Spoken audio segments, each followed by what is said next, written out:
harus tutup hidung. Tetapi mungkin karena di ruangan yang aman ini kita boleh turunkan sedikit gitu. Ya. Kalau kita ceramah mungkin kita juga boleh menggunakan membuka mulut kita. Selain kita gunakan masker secara benar, ya, kita juga tidak boleh sembarangan dekat-dekat sekali. Ya. Jadi tidak boleh dekat-dekat sekali, menjaga diri, dan tidak boleh juga salam-salam. Kalau salat pun jangan terlalu rapat sahnya. Itu semua dalam keadaan menjaga kesehatan. Kesehatan itu sangat penting. Seperti dalam mahfudzat dikatakan di dalam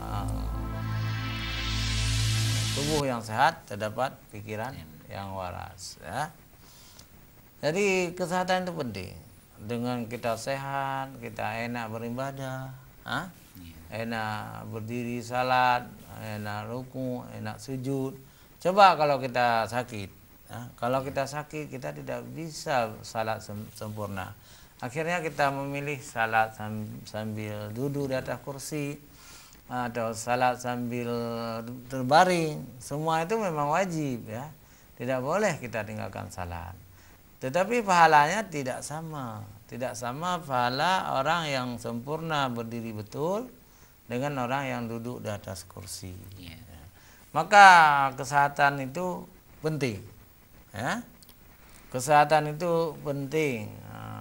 Jadi pemikiran yang sehat juga terdapat dalam tubuh yang sehat. Ya. Jadi ini yang perlu kita ingat. Ya. Yang perlu kita ingat, sehat itu adalah rahmat dari Allah SWT kepada hambanya. Ya. Bukan berarti orang sakit itu laknat, bukan. Karena sakit juga nikmat Allah juga. Ya. Jadi orang-orang yang sakit itu sangat banyak menyebut nama Allah.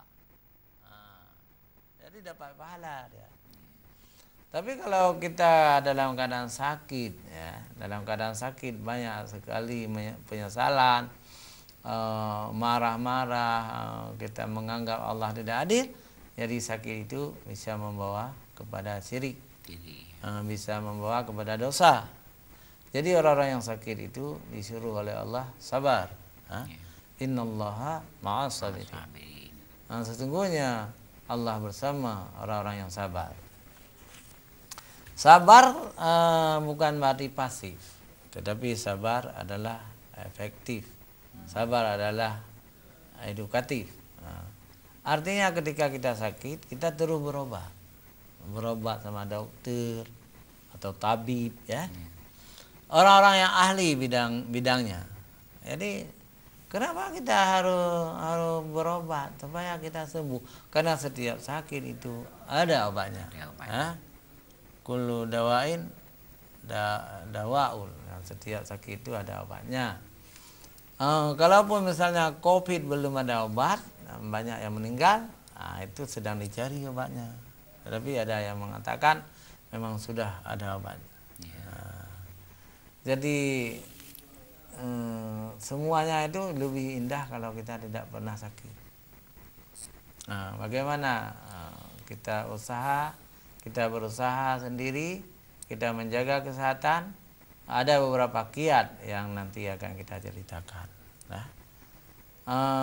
Jadi sakit ini memang ada kiat. Kiat yang pertama menurut saya, kalau kita sudah kurang sehat, ya, kita minum obat yang ada, obat-obat generik dari puskesmas gratis, ya. Kita minta, kita minum. Itu madu juga obat. Minum madu Yuno saja. Memang disebutkan di Quran juga. Jadi obat. Kemudian obat dalam bentuk lain, kita harus banyak berzikir. Berzikir, ingat kepada Allah Subhanahu wa taala. Membaca Al-Qur'an juga zikir. Kita baca Al-Qur'an terus menerus, kita sambung-sambung. Setiap hari kita baca Al-Qur'an, itu juga zikir. Jadi membaca Al-Qur'an secara baik dan benar itu dapat menyembuhkan penyakit hati. Penyakit Iri, dengki, ya, khianat. Bacalah Al-Quran untuk melembutkan hati kita. Hati yang lembut akan diberi hidayah oleh Allah. Seperti tanah yang lembut akan tumbuh tanaman-tanaman. Hati yang lembut akan diberi petunjuk oleh Allah SWT, akan dilemahkan lemah lembut, diberi hidayah oleh Allah. Tetapi hati yang kasar, membatu, itu akan jauh dengan rahmat Allah. Jadi untuk melembutkan hati manusia adalah dengan membaca Al-Quran. Apalagi kalau kita baca Al-Quran itu bukan sekedar baca, kita juga membaca artinya. Kita tahu maksud Allah menurunkan kitab itu. Kemudian bertemu lagi dengan ayat-ayat yang menyenangkan, ayat-ayat yang menggembirakan. Orang-orang yang beriman itu akan diberi surga misalnya.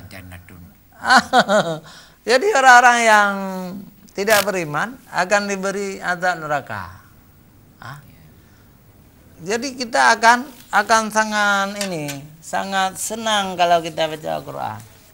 Misalnya ketemu ayat-ayat tentang siksa, kita istighfar, kita berlindung kepada Allah.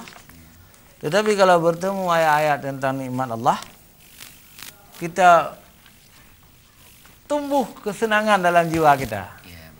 Jadi kita bahagia. Pemirsa, jangan kemana-mana. Kita lanjutkan setelah jeda iklan.